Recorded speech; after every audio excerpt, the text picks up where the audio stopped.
expliquez-nous. Alors, les grandes épidémies, on connaît en France, en Europe, dans le monde. Le bilan du coronavirus reste, pour l'instant, je suis très inférieur à celui de la banale grippe saisonnière et très inférieur, mais alors là, très inférieur aux grandes épidémies passées. Rappelez-nous l'histoire et donnez-nous les chiffres. Alors, on va commencer par les chiffres de la comparaison avec la grippe saisonnière, parce que vous allez voir qu'ils sont très parlants. Commençons par la France. La grippe a tué 34 personnes entre début décembre et aujourd'hui. On a 34 personnes de la grippe. En France. On a compté 400 cas graves, c'est-à-dire des patients admis en réanimation. En une semaine, début février, on a eu 9000 passages aux urgences, 600 hospitalisations, dont 130 enfants de moins de 5 ans. La grippe saisonnière a tué 9500 Français l'an dernier, 12 980 l'année d'avant, 2018, et la moyenne ces dernières années, c'est environ 7000 morts par an. Par comparaison, on rappelle des morts silencieux d'ailleurs, parce que des morts silencieux et voilà. Beaucoup et on insiste sur la vaccination de la grippe.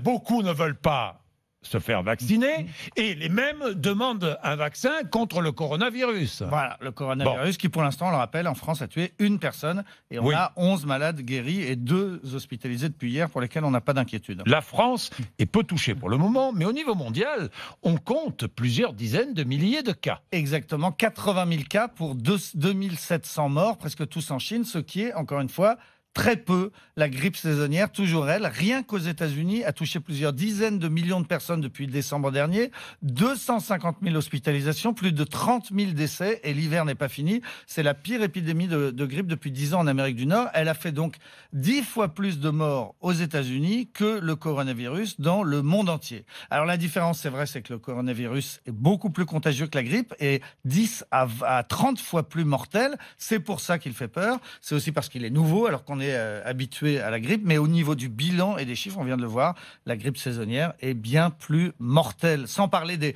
grandes maladies mortelles au niveau mondial, c'est-à-dire, on le rappelle, le cancer, 10 millions de morts par an. 10 millions de morts par an. La tuberculose, 1,5 million. Le sida, 1 million. Le paludisme, qui a longtemps été la maladie la plus mortelle, mais qui est beaucoup mieux soignée aujourd'hui, le paludisme tue encore 1,5 million de personnes par an, dont la moitié sont des petits-enfants. Oui, ces dernières années, le monde s'était déjà inquiété 2 fois à cause d'un virus proche du coronavirus et proche du virus de la grippe. Voilà. À cause d'un virus. On avait eu en 2003 le SRAS. Qui était parti de Chine déjà, qui avait gagné notamment le Canada, notamment la ville de Toronto. L'émotion était très comparable à celle d'aujourd'hui. On avait craint une pandémie mondiale. Le taux de mortalité était très élevé, beaucoup plus élevé que le coronavirus. On était à 10% de mortalité. Mais finalement, on avait compté dans le monde que 8000 cas et 774 morts dans le monde, c'est-à-dire rien.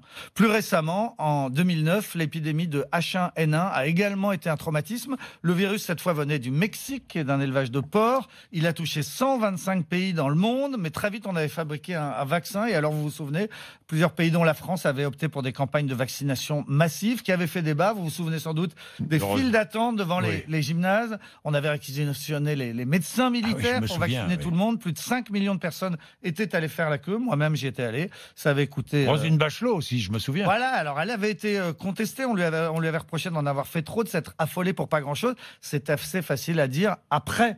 Mais bon, finalement, effectivement, le H1N1 avait causé la mort de 300 personnes en France et 200 000 dans le monde, encore une fois, beaucoup moins cette année-là que la grippe saisonnière. 300 personnes en France quand même.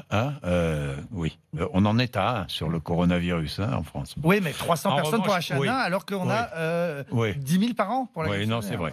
En revanche, il y a un peu plus d'un siècle, en 1918, le monde a connu une terrible épidémie, la grippe espagnole. Voilà, et c'est sans doute de là que viennent toutes les grandes peurs des maladies, parce que là, ça rigolait pas, la grippe espagnole. Elle avait en fait rien d'espagnol, c'était juste que les Espagnols avaient été les premiers à donner l'alerte.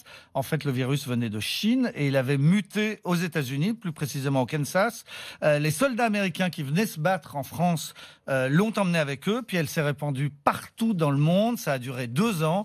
On en mourait généralement en 10 jours et la plupart du temps de complications pulmonaires. On ne sait toujours pas pourquoi, mais la population la plus touchée était celle des hommes entre 20 et 40 ans, avec un pic à 30 ans. Ce qui était très injuste parce que c'est cette population-là, déjà jeune et masculine, qui venait d'être décimée par la guerre. Sauf que la grippe espagnole a fait beaucoup plus de morts que la Première Guerre mondiale. 10 millions de morts la Première Guerre mondiale. La grippe espagnole, on a parlé à l'époque de 25 millions de morts, mais les études plus sérieuses d'aujourd'hui parlent du double, c'est-à-dire 50 millions de morts. Et en France, rien qu'en France, on était à 400 000. Parmi les victimes les plus connues, le président américain Wilson, qui avait attrapé la grippe espagnole à Paris en venant signer le traité de paix. Il est mort peu après. Le président du Brésil, le premier ministre sud-africain, le poète Guillaume Apollinaire, l'écrivain Edmond Rostand, mais aussi Kafka ou bien Max Weber, le premier des sociologues. Ils sont tous morts de la grippe espagnole. C'était vraiment la mère de toutes les grippes. Une grippe qui était déjà une grippe A, H1N1, comme celle de 2009, et elle n'était pas réapparue entre 1919 et 2009. On comprend mieux l'affolement de Roselyne Bachelot en 2009. C'était quand même le premier retour de cette grippe H1N1 de Roselyne Bachelot et des autorités sanitaires mondiales. On comprend mieux aussi donc ces peurs qui renaissent régulièrement, comme en ce moment. Bien, merci beaucoup, c'était très intéressant. Merci vraiment.